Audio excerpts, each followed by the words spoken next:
On a tenté de vous décrypter un petit peu le panorama à partir d'une approche qui serait celle effectivement d'un organisme de formation qui démarrerait par le référencement de ces certifications jusqu'à l'objectif final qui est de délivrer une information pour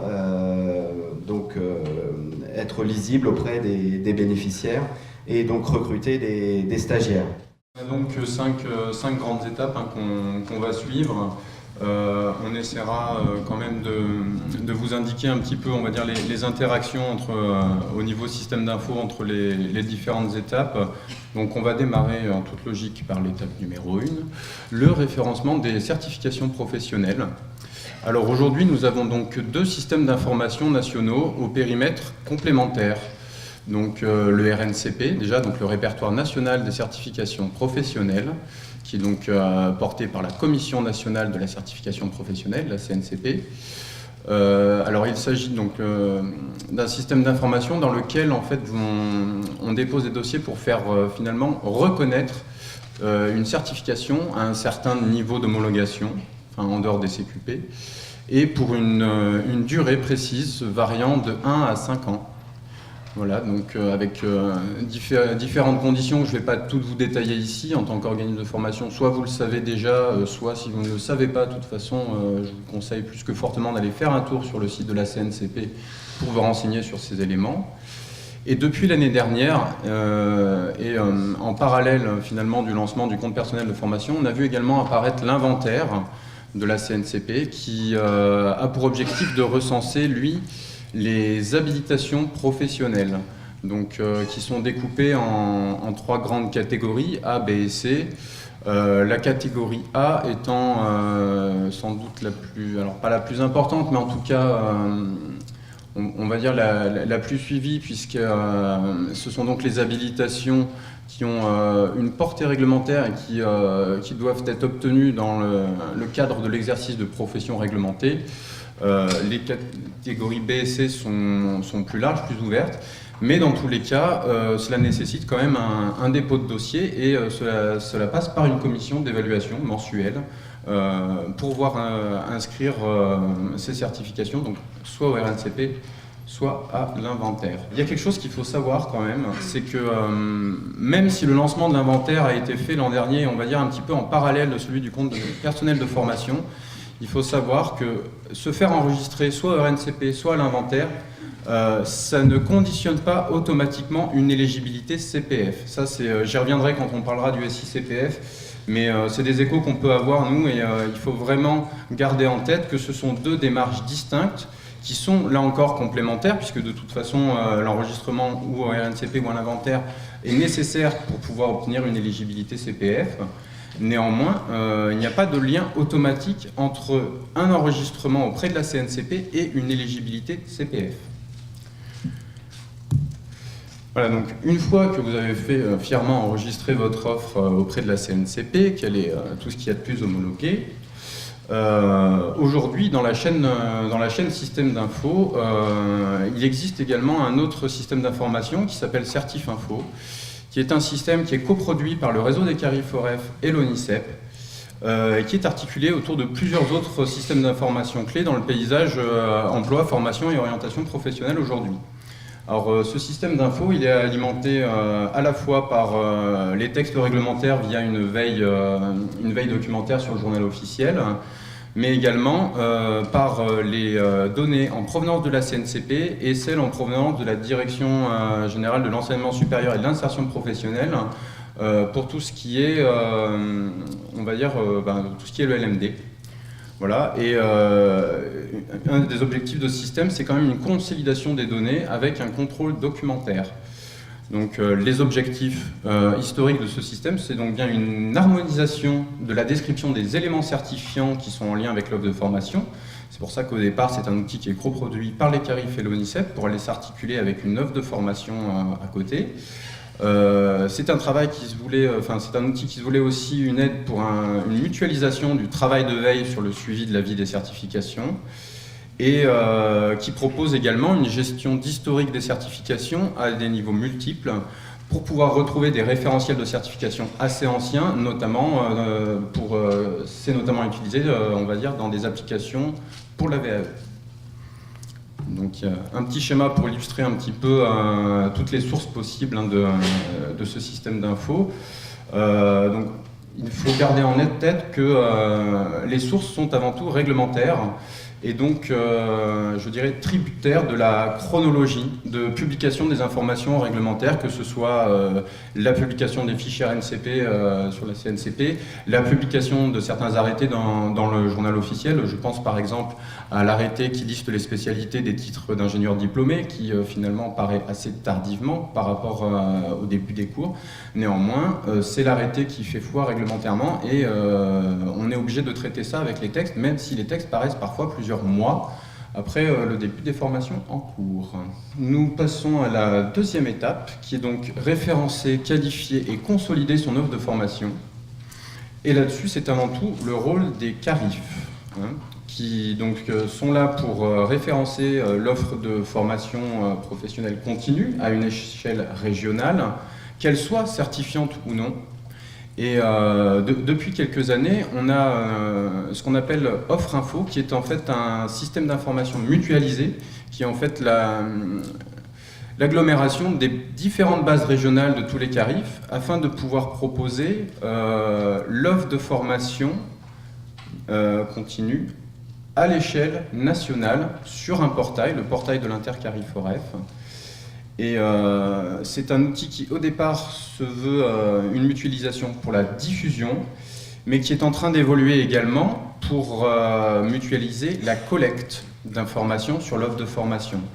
Il y a des projets en cours, et notamment une expérience pilote avec l'AFPA, pour que des gros opérateurs nationaux, des gros OF qui traitent l'information à l'échelle nationale, puissent également communiquer cette information à une échelle nationale, centralisée par le réseau des CARIF OREF, et ensuite redispatchée dans les différentes bases régionales.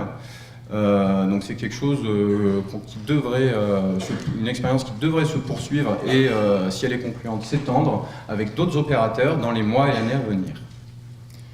Je vais également voilà, vous montrer un petit peu comment s'inscrit Offre Info dans un paysage. Là, sur la logique de diffusion, on voit qu'on est vraiment sur un système qui est central, hein, qui est en interface avec d'autres applications ou de prescription ou d'information, les applications du réseau d'émission locale, le portail de l'alternance, en lien étroit également avec le compte personnel de formation. Et bien sûr, Offre Info vient alimenter également le portail Orientation pour tous. Pour terminer sur Offre Info, je vous donne quelques chiffres. Hein. Donc, actuellement, on a environ 28 600 organismes de formation qui sont recensés dans tout le système. Et on arrive sur des chiffres d'octobre à 272 000 actions de formation sur tout le territoire, dont environ 30%, à peu près 80 000, sont conventionnés. Et on a aujourd'hui plus de 60% de ces actions de formation qui conduisent à une certification. Notamment plus de 71 500 actions qui préparent aujourd'hui à une habilitation professionnelle et pratiquement 5 000 à un CQP. Donc c'est des chiffres qui sont en forte augmentation. À un titre d'exemple, en janvier 2015, on était à peine une dizaine de milliers, même pas, d'actions qui préparaient à une habilitation. Alors là, l'explication principale, ça reste bien entendu le CPF. On va revenir pour se situer sur le schéma. Donc du référencement des certifications de l'offre de formation disponible dans les bases régionales CARIF, la consolidation et la mise à disposition via Offre Info sur donc, les outils qui sont sur la droite du schéma. Donc le premier d'entre eux, haute formation, c'est le progiciel métier des conseillers de Pôle emploi. Donc il faut savoir qu'il y a un export quotidien des données qui est réalisé via Offre Info, via l'association des CARIF OREF qui gère Offre Info. Donc en Ile-de-France, j'y reviendrai tout à l'heure, donc Ile-de-France, et bien entendu, les données qui sont collectées via Offre Info sont également mises à disposition du réseau des agences Pôle emploi. donc avec une donnée qui a en général 24 heures, voire 48 heures lorsque des difficultés d'intégration sont signalées. Concernant Kairos, alors on n'est pas les mieux placés à Défi Métier pour en parler, mais on va essayer de vous en dire quelques mots. Tel que Pôle emploi le présente, je crois qu'il y a des représentants de Pôle emploi dans la salle qui pourront compléter lors de nos échanges. Il s'agit donc d'un portail partenaire, donc à destination des organismes de formation, en fait, dont l'objectif principal c'est de dématérialiser, de faciliter, de fluidifier les échanges d'informations entre les organismes de formation et Pôle emploi. Donc sur l'ensemble du parcours du demandeur d'emploi, de leur entrée en formation jusqu'à la sortie. Donc dans un enjeu qui est celui de la sécurisation des parcours. Donc avec des bénéfices en termes de prise de rendez-vous, d'inscription, d'attestation qui transitent par ce système. Comme je le disais, avec une dématérialisation du suivi des parcours. Et donc au final, une mise à jour facilitée des dossiers de suivi des demandeurs d'emploi. Là, on parle donc d'un outil qui s'appelle LE5 pour liste éligible. Ce qu'il faut savoir, c'est que dans la configuration actuelle, donc ce système d'information qui est porté par la Caisse des dépôts et consignations, il y a différentes conditions pour pouvoir rendre une certification éligible. Alors, la première, j'en parlais tout à l'heure, il faut que la certification en question soit inscrite soit au RNCP, soit à l'inventaire. Et il se trouve que dans le paysage SI actuel, il faut également que cette certification soit recensée dans le système Certif-Info qui fait office de passe-plat de données, de même que Offre-Info le fait au niveau des actions de formation. Parce qu'une partie des actions de formation aujourd'hui peuvent être rendues éligibles également pour le compte personnel de formation.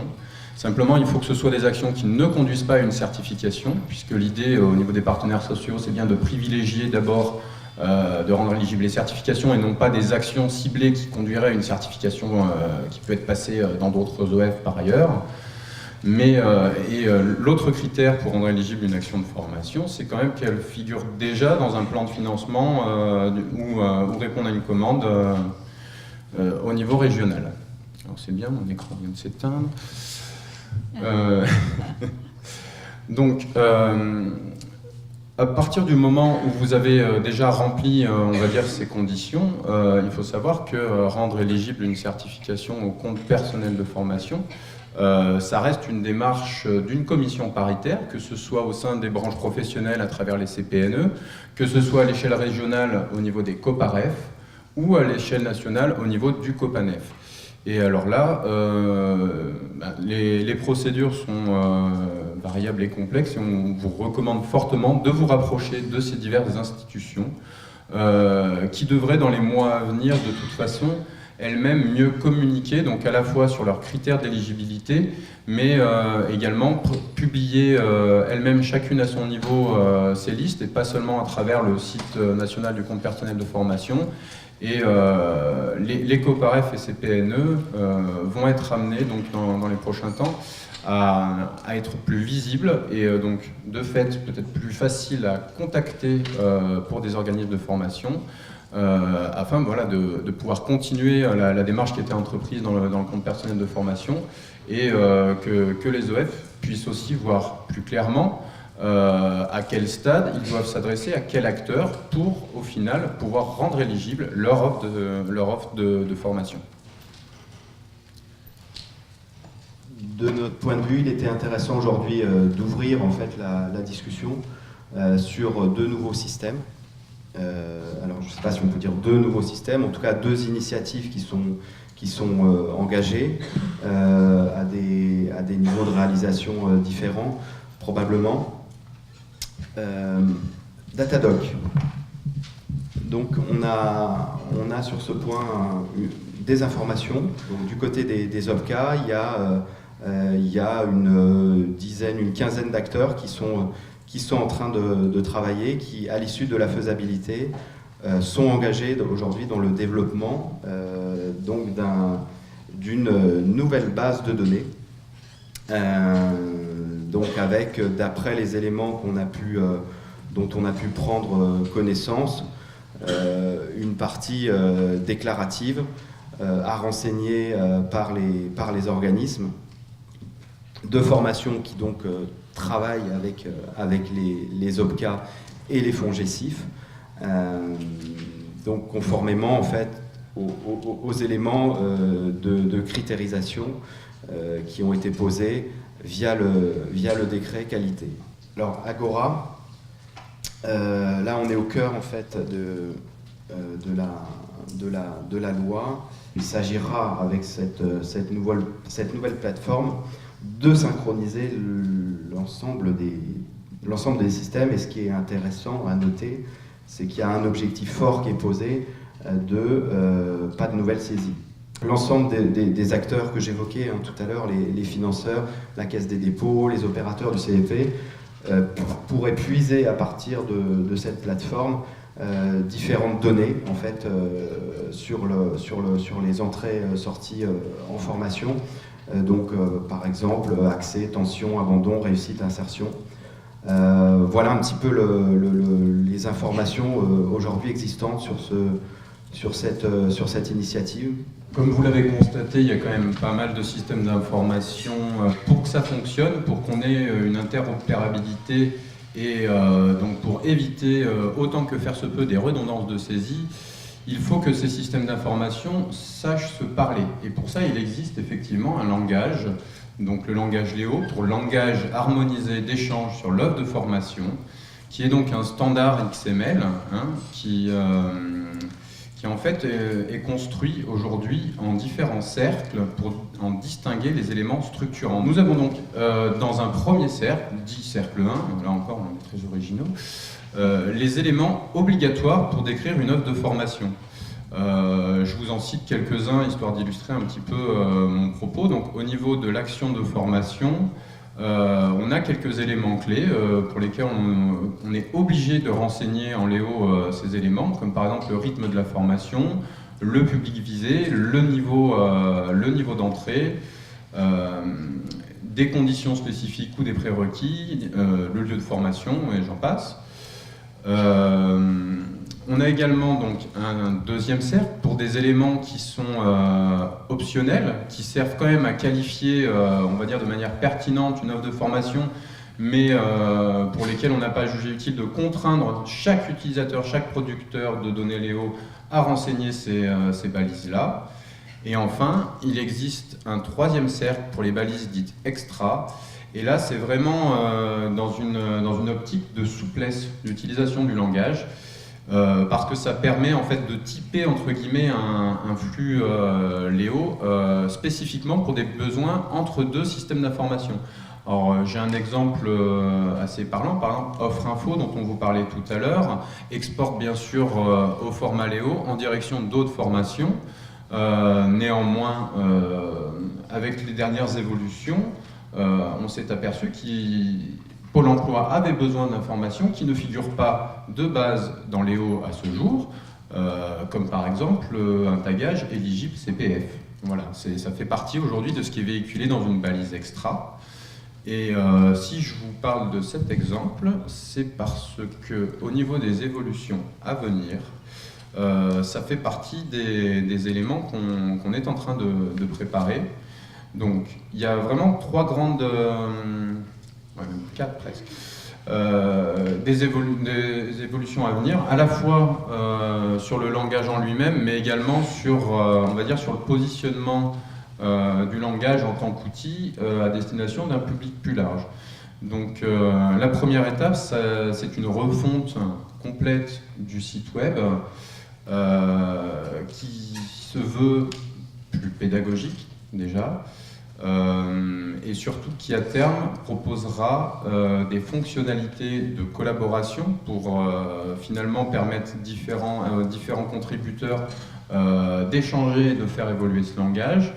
Il y a également un espace de démonstration sur lequel on peut déjà tester un petit peu, produire une information en Léo, et à terme cet espace devrait être on va dire plus personnalisable avec un système d'identification, un accès, ce qui permettrait notamment, on pense, pour des petits organismes de formation qui n'ont pas nécessairement les moyens de se monter un système d'info complet, rien que pour produire leur offre en Léo.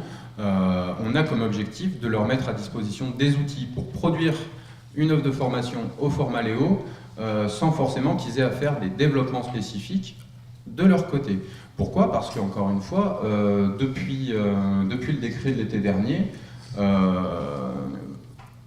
les acteurs de l'emploi, formation et l'orientation professionnelle vont être tenus de produire cette information dans ce format-là. Il faut donc qu'on mette à disposition des outils pour ce faire. Et on a également prévu donc de produire un arrêté qui vient appuyer le décret, et cet arrêté devrait s'appuyer sur une nouvelle version de Léo qui devrait paraître, alors là je ne vais pas m'engager sur les calendriers, mais incessamment sous peu. Voilà.